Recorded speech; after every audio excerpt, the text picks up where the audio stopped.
Hi, thanks for joining us. This is TPL Media. I'm Mike, tplmedia.ca for all of the shows, and you can download the app. You can do that in the Play Store for Android, or if you use the other phones, I don't even know where you get those, but it's the App Store? It's the App Store on Apple, yes. I knew that. I am technologically advanced. I don't know if you saw the NDP debate last night as they reach out for a new leader of their party. An interesting event, to say the least. And to talk more about it and to participate in my very first TPL game show is Bradie Whetham.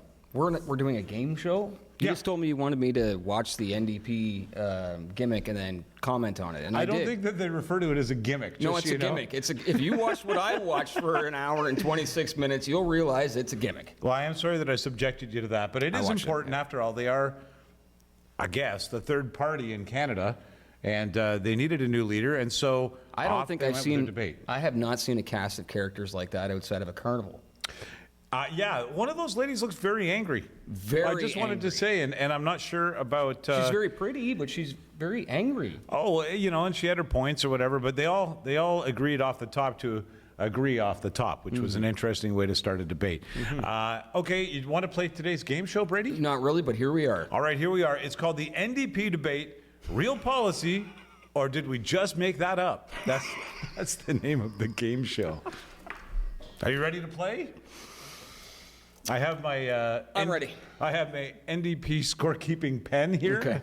And we'll see how you do. Before we start, though, I don't want to make this to look like we're just crapping all over the NDP. I was a big supporter of Jack. I used to go out. I was a former child actor, so I get invited out to NDP rallies, early ones. It was a lovely, lovely group of people. Fast forward, 25 years later, I have no idea what's going on anymore. Well, I can update you. They basically wreck governments. So anyway, okay. But they did need a new leader, and that's how the game goes. And so, if you want to play, I got to look forward here to the audience. So I don't see any of those. Are you ready for this? I am. All right. Question number one: which of these was actually said during the debate last night? A. Canadians deserve dental care, not despair. B. Hope is not a housing policy. C. We must build a future that works for everyone, not just the wealthy. Or D. All of the above. I was going to say, this has got to be a trick answer because I think I heard all of those things. That's true. All of the above, and 1 point for Bradie. Wait, what do I win if I get, like... Oh, by the way, there's a wonderful prize. Let me just get it. I'm so excited to find out what I actually win. It was donated by the Green Party, and there is your award if you win. If you lose, Bradie, I should have mentioned this off the top. If you lose the game, I'm going to need you to, you have to pay a penalty. Are you ready for this? The loser must read this dramatically. I will fight for working families in full movie trailer voice, okay? Damn. So you might actually end up in the debate next time around. Okay, question number two. Until you win it, Bradie, I'll just keep it over here, okay? All right. Question number two. According to the debate, how many homes did one candidate propose building? Is it A, 100,000 homes, B, 500,000 homes, C, 3 million homes, or D, enough to house everyone still living in their parents' basement? I know D can't be the answer. I'm going to say B. No, in fact, that was 500,000 was your guess. Yeah, that seems realistic. I'm sorry. It was actually 3 million. That's basically building a new Toronto, but whatever. I don't know.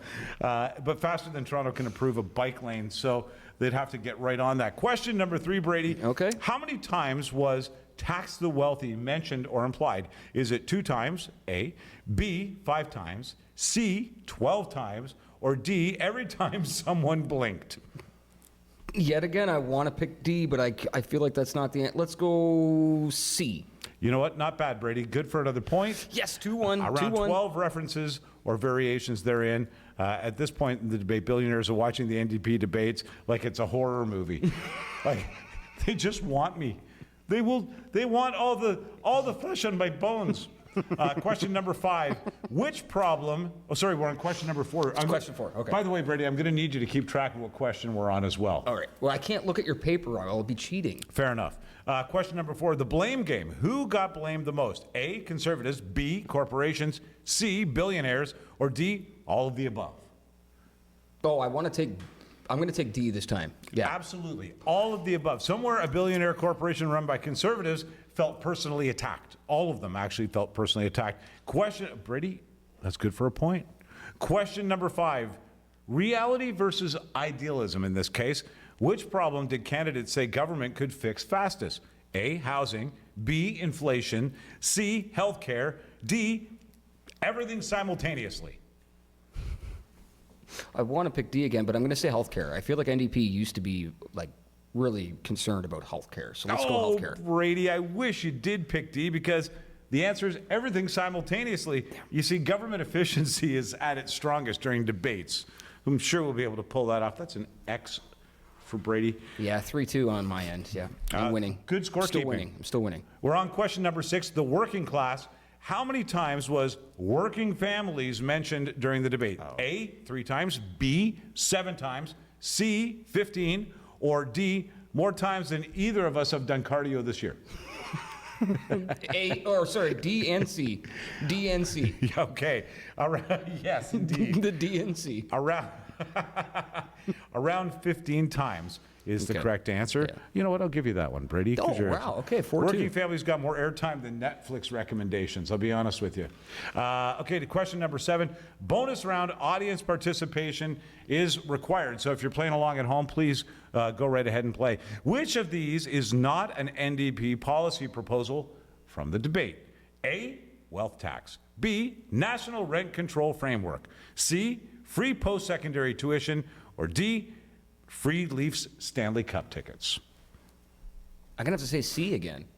Actually, sadly, the answer is D. Even the NDP has its limits. They can't promise everything. Was a joke. I threw that one just to make the joke. You know what? I'll take that one. I'll take that one off because it was smart ass on my part. Thank you. Okay, you want to do a true or false lightning round?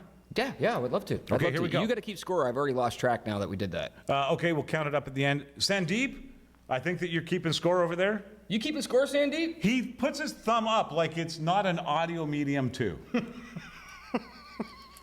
Okay, so here's your final lightning round. True or false? Here's the statement. Every candidate said Canada is in a crisis. Is this true or false? True. That is true. You got a point on that one. Canada has more crises than Tim Hortons has menu items. Why do you have so many menu items? Coffee and donuts is enough, for Pete's sake. Espresso. Okay. When they added potato wedges years ago, I knew it was all going to be downhill from there.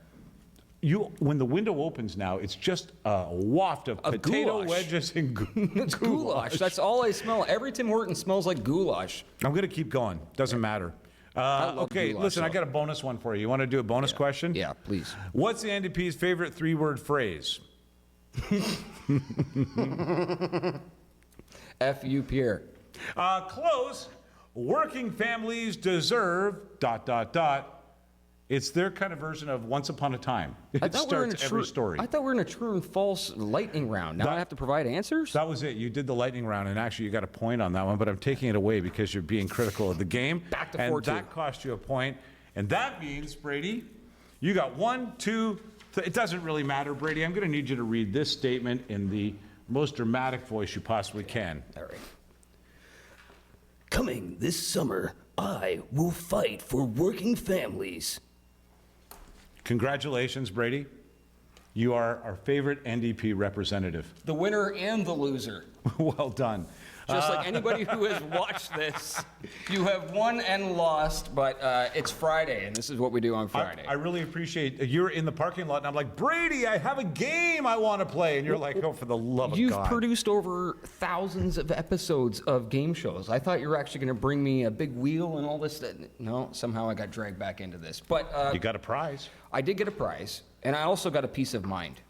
After watching, and I'm going to take this into a serious route real quick. That was serious, by the way. This was some serious stuff. I don't know what you're talking about. NDP needs to do better. We've known this for years. They were once looked at as a very promising party that could have... The sky was the limit for them. And I don't know what happened. I do know what happened, but we'll save that for another episode if you want to get in detail. But over the past 5 to 6 years, I have watched that become a completely different group of people than it originally used to be, with the same kind of values but a different delivery. And yesterday was a perfect example of why, me personally, I do not support the NDP at all anymore. Well, you know what? All jokes aside, on my part, you did pretty good on the game. You know, I'm impressed with that. Having said that, no, I do agree with you. It is not a third party in Canada, in my mind. It was an amateur group of less experienced people in politics. It's hard to get back the vibe of any party when they were just used as a bargaining chip and you know, weighing in as the deciding vote on issues that were important to Canadians, and not really standing up as a party previously. And this is what you're left with. It crumbles to a degree where you have a panel of people all agreeing with each other, and none of them really all that desirable to vote for on a federal level. No, and it almost seems like that was a hybrid of a TED Talk and a Toastmasters presentation. It did feel like a Toastmasters evening. You're right about that. It didn't feel like I was actually watching people have a debate. I guess, you know, they are a kinder, gentler debating group. But having said that, it didn't feel like anybody there stood out as a representative for a large group of people in Canada, you know, in Parliament. It just didn't feel like, it felt like a really college or high school election debate process. However, and like I said before the game, I'm not here to dump on the NDP, right? Like, I just want all political parties in Canada to do better. Even if I don't agree with bad place to start. But even if I don't agree with what their policies are, I still want them to do better, because it seems like most of the political parties right now in Canada are not fighting for the people anymore. Oh my gosh, did you hear what you just said? I just finished Friday, didn't I? Wow-wee. NDP and Bradie. I just didn't see it. But we would love to see you again. That's a segue.